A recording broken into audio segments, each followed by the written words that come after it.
ओमराजे निंबाळकर नाराज झाले असल्याने आता उद्धव ठाकरेंनी बंडखोर खासदारांसाठी परतीचे दरवाजे पुन्हा एकदा उघडे करण्याचा निर्णय घेतला।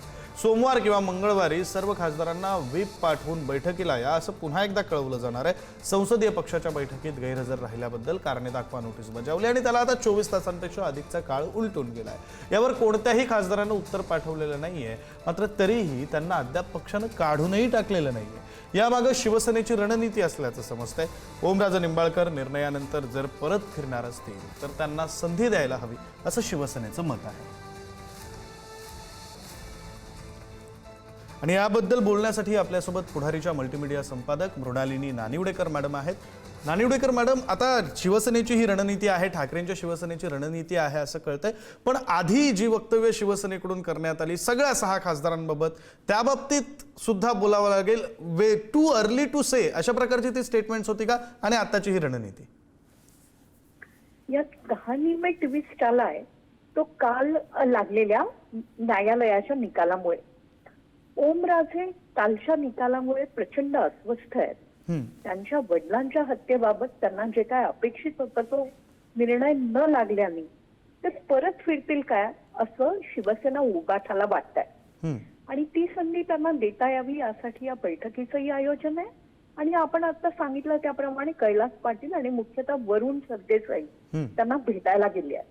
पण त्याच वेळेला आपण एक लक्षात घेऊ, शिंदे गटातील घडामोडी ज्या आहेत त्या मात्र अत्यंत सकारात्मक त्यांच्या दृष्टीने बोलल्या जात आहे। काल अमित शहा कोल्हापूरला म्हणाले की आता शिवसेना शिंदेची, आणि दुसऱ्या वेळेला आपली सूत्र आपल्याला असंही सांगतायत की ओम बिर्ला लोकसभा अध्यक्षांचं जे कार्यालय आहे ते 6 बंडखोर आमदार कसे वेगळे झाले आहेत आणि वेगळा गट कसा त्यांनी काढलेला आहे याबद्दलचे पुरावे दुपारपर्यंत सादर करणार आहेत।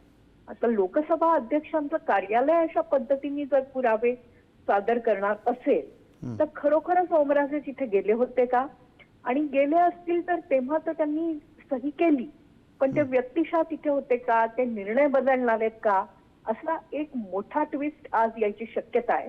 त्यामुळे तुम्ही म्हणालात त्याप्रमाणे 4 वाजता होणारी बैठक आणि त्यानंतर होणारा ओमराजेंचा निर्णय हा एका अर्थाने महत्वाचा आहे। अर्थात आपण हेही लक्षात घेऊ की एकदा सही केल्यानंतर सत्तेशी पंगा घेणं अगदी शुद्ध वापरल्या जाणाऱ्या मराठीमध्ये तसं फारसं कठीण असतं।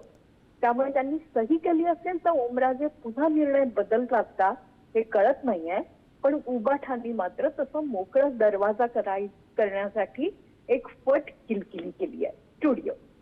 मृणालिनी मॅडम, यातून आणखी एक प्रश्न असा पडतो की जर आपण शक्यता मानू ओमराजेंनी आपला निर्णय बदलला तर मात्र 5च खासदार उरतील ज्यांना सोडून जायचं आहे आणि मग पुन्हा पक्षांतर बंदीचा कायदा 2/3 नियम हा सगळा सुद्धा लागू होईल, त्याचे आणखी राजकीय परिणाम दिसतील। मृणालिनी मॅडम, अगदी बरोबर आहे।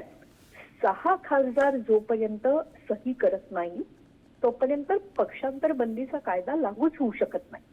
9 खासदार निवडून आलेले आहेत शिवसेना उबाठाचे, त्यातल्या जी संख्या हवी पक्षांतर करायला किंवा बाहेर पडायला ती 6 आहे।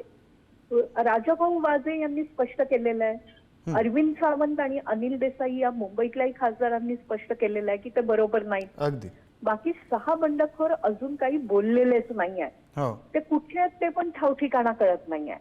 अशा याच्यात ओमराजे यांनी जर ही माझी सही नाही किंवा मी सही केली होती पण आता मला हे मान्य नाही असं म्हटलं तर पूर्ण गेल्या काही दिवसात जी चर्चा सुरू होती ती धुळीला मिळेल आणि तो उद्धव ठाकरे यांच्या शिवसेनेचा विजय ठरेल अशी शक्यता फार कमी आहे।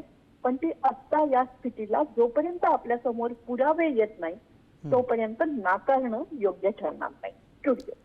धन्यवाद मृणालिनी मॅडम, तुम्ही सगळी माहिती दिली, त्या सगळ्या परिस्थितीचं विश्लेषण केलं त्यासाठी।